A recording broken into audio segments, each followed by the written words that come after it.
Yakuza 0 Director's Cut, it's fair to say it's one of the best looking Nintendo Switch 2 release titles. Absolutely, it's nice to get a game such as this as a launch game, and we're going to dive into it now for you and let you know exactly what it's all about. As well as mentioning some of the changes made for this Director's Cut, we're going to be covering the brand new game mode Red Light Raid, which is a massive inclusion in this Director's Cut. As this is a sponsored video, we do have a copy of this one. It's pretty nice to have a copy of a Switch 2 game to give away. Just leave your comments down below. It can be about any aspect of the game that you really enjoy. Alright, Yakuza 0, the Director's Cut. What's it all about? Well, let's find out.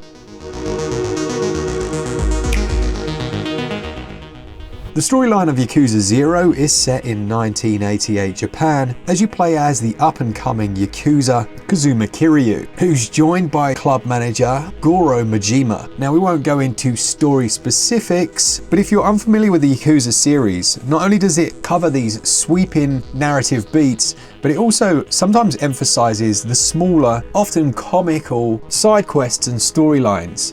There was one that we played when we went to Sega where you had to essentially pretend you were dating someone, didn't you? Yes, yeah, you had to go and meet the father of this girl who you literally just met on the street because she wanted to prove that she was old enough to pick her own boyfriend, and you had to sit at this table making small talk, which was quite comical. It reminds me a bit of something like Scarface, yeah, with that 1980s, gritty 1980s feel, but then with a Japanese film like Tokyo Drifter, which was a Yakuza inspired film in the 60s, and it's kind of got a very stylized film, and it really does feel like those two films mesh together, you know? You can definitely feel that. There's a few games that we kind of mentioned as we were playing, but it certainly feels unique, doesn't it? Yeah, for sure. Yeah, there's something about those neon lit Tokyo 1980s streets that gives it a very unique vibe. Now, throughout the adventure, you get to take on the role of both Kiryu and Majima, and they each have their own unique combat styles. In fact, each of them have, I believe, 3 unique fighting styles that you can switch between on the fly. As well as that, you can use a variety of environmental objects. You can pick up things like bikes, cones, pretty much anything you can find lying on the ground and, well, pummel someone's face in with it. You can indeed. Do you know what I found? Because I didn't play these originally. Yeah. And I'll be honest, I did expect to be able to kind of button mash through the fighting sections, but you will get absolutely mullered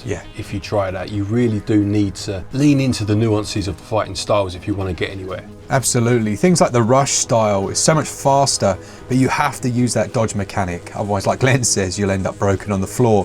Now, you get a heat gauge, and the heat gauge is at the top of the screen. That has 3 levels. The higher that is, the faster you move, and you'll see your character begin to glow. That means you can then perform heat actions at certain times. For example, if the character's on the floor, it will show up at the top of the screen, or if you've got them in a grab. And it's nice because it reacts to the environment. If you're close to the wall, their face is going to meet it. And the same could be said if you're holding something in your hand like a weapon, it will do a special action. The series is synonymous for its range of different experiences. There's things like arcades. There's actually a Sega arcade in the game that you can go to and play a few of the machines. But there's also bowling, billiards, dancing, and the one that we were just playing, karaoke, your favorite, Glen. Yeah, I used to do a bit of karaoke back in the day. A hand that feeds means nothing to me.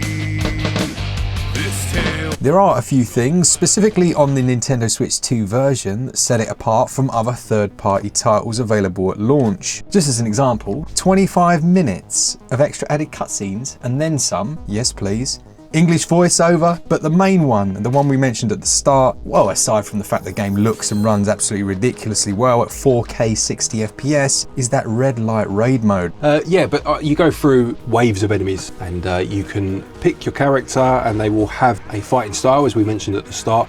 You don't choose between them as you would in the main story, but you can unlock new characters to use in further runs, and you'll have to go through a set number of waves to complete each of the raids. Yeah, exactly. Those characters are actually quite interesting because each have their own unique styles, don't they? It's not just the ones you would use in single player. That's right. So you've got the main, obviously, story characters, and then you've got a whole host of others, and as I said, you'll be able to unlock these with the revenue that you earn through going through the raids, and you also unlock them through story progression as well, I believe. You do. There's 60 playable characters as well, which is pretty crazy. It is. So we played it locally when we played this game pre-launch, and we've tried a bit since in online, and it runs incredibly well in both. It's a lot of fun. It is that classic raid mode, and it's quite high octane, and you're picking up various items to use, as you mentioned earlier, like bikes and things. You can pick up, you know, filing cabinets and all sorts, depending on which arena you're in, and then you'll end each of the raids with a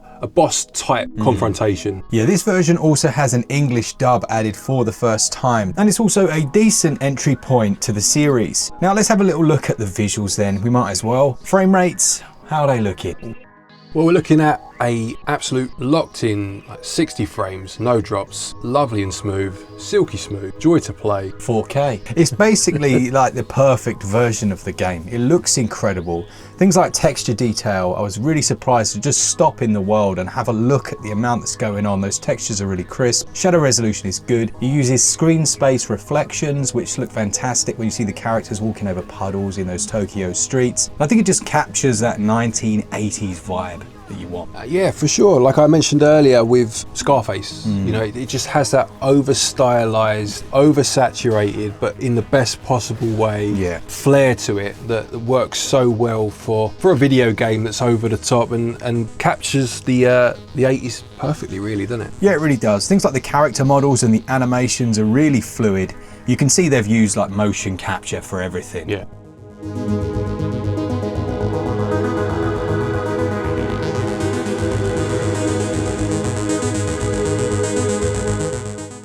Now the game retails at £44.99. You're looking at 30 plus hours for the main storyline, and then anywhere between 50 and 100 to do the full game. And that doesn't include the red light raid mode, of course, which you can return to as often as you feel like. It's one of those where you'll just boot it up just to play that sometimes and have a good few runs of that. Absolutely. The game is available now obviously on Nintendo Switch 2 via the eShop or from retailers of your choosing. As we mentioned at the start, we got a copy of this one to give away to one lucky person down in the comments. I hope you've enjoyed the week of videos. It's been ludicrously busy here on the channel, but we really do appreciate each and every one of you that watches our content. Absolutely. Thank you to the publishing team for sponsoring this video. Thanks to our patrons and our channel members, of course, for your continued support, and to each and every one of you for watching our videos. Take care, and until next time, happy gaming.